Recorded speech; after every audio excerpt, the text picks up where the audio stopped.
സുരേഷ് കുറുപ്പ് നമ്മൾ സംസാരിച്ചു വന്നിരുന്നത് SFI കാലത്തെക്കുറിച്ചാണ്. അത് വളരെ ചലഞ്ചിങ് ആയ ഒരു കാലമായിരുന്നു. അതിനുശേഷമാണ് ഇന്ത്യയെ സംബന്ധിച്ചും ലോകത്തെ സംബന്ധിച്ചും ഒന്ന് സോഷ്യലിസ്റ്റ് ബ്ലോക്കിന്റെയും കമ്മ്യൂണിസത്തിന്റെയും പരാജയം, ഹിന്ദുത്വ രാഷ്ട്രീയത്തിന്റെ വളർച്ച തുടങ്ങിയ കാര്യങ്ങളൊക്കെ സംഭവിക്കുന്നത്. അതിനെ മീനിങ് ഫുള്ളായി മനസ്സിലാക്കി അതിനൊരു പോരാട്ട നിര പടുത്തുയർത്തുന്നതിൽ ഇന്ത്യയിൽ ഏറ്റവും നിർണായക പങ്ക് വഹിച്ച നേതാവായിരുന്നു സീതാറാം എന്ന് നമുക്ക് നിസ്സംശയം പറയാം. താങ്കളുടെ ആ ഓർമ്മകൾ കൂടി.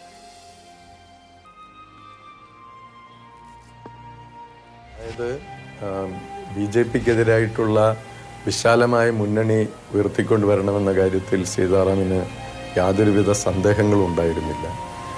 ഒന്നാം UPA ഗവൺമെൻറ്റിൻ്റെ കോമൺ മിനിമം പ്രോഗ്രാം തയ്യാറാക്കുന്നതിൽ യെച്ചൂരി നിർണായകമായ പങ്കുവച്ചിട്ടുണ്ട്. അതിനുശേഷം ഇപ്പോൾ ഇന്ത്യ സഖ്യം രൂപീകരിക്കുന്നതിൽ ഏറ്റവും പ്രധാനപ്പെട്ട സംഭാവന നൽകിയ ആളായിരുന്നു സീതാറാം യെച്ചൂരി. CPMനെ സംബന്ധിച്ച് വിവിധ പാർട്ടികളിലേക്കുള്ള ഒരു പാലമായിരുന്നു യെച്ചൂരി.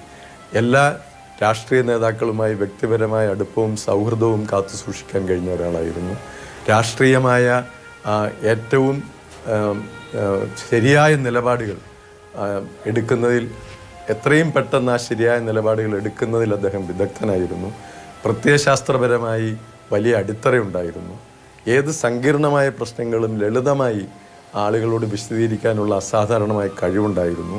രാജ്യസഭയിൽ BJPക്കെതിരായിട്ടുള്ള ആക്രമണത്തിന് അദ്ദേഹം രാജ്യസഭയിൽ ഉണ്ടായിരുന്ന കാലത്തെല്ലാം നേതൃത്വം കൊടുത്ത ആളായിരുന്നു സീതാറാം യെച്ചൂരി. അങ്ങനെ CPMനെ സംബന്ധിച്ചിടത്തോളം ഇന്നത്തെ ഇന്ത്യൻ രാഷ്ട്രീയ സാഹചര്യത്തിൽ സീതാറാം യെച്ചൂരിയുടെ അകാലമായ വിടവാങ്ങൽ വലിയ വിടവാണ് ഉണ്ടാക്കിയിരിക്കുന്നത്. വലിയ നഷ്ടമാണ്.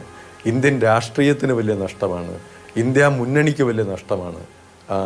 അദ്ദേഹത്തിൻ്റെ വേർപാടിൽ ഞാൻ അഗാധമായി അനുശോചിക്കുന്നു. എൻ്റെ ഹൃദയം നിറഞ്ഞ ദുഃഖം രേഖപ്പെടുത്തുന്നു. തീർച്ചയായും ശ്രീ സുരേഷ് കുറുപ്പാണ് ഇപ്പോൾ സീതാറാം എന്ന തൻ്റെ പഴയ സമര സഖാവിനെ ഓർത്തെടുത്തത്.